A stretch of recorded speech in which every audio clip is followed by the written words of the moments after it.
Blessed day to everyone.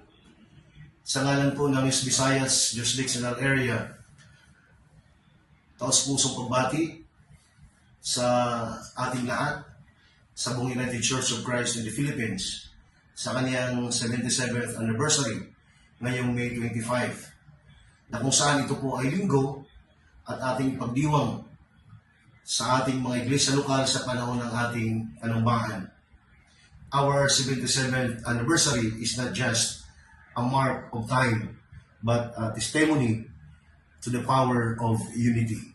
And let's celebrate the unity God has created in our church, recognizing that this unity only comes through our faith in God.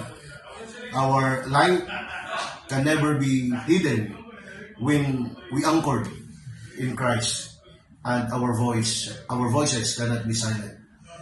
Our theme, heralding the new heaven and new earth, is our immense response to the challenge of building the kingdom of God, where faith in Christ is shared, where healing is given to the sick, where food is given to the hungry, where light is given to the blind, and liberty for captives and oppressed. Mabuhay yung CCP, padayon ug magmadinaogon.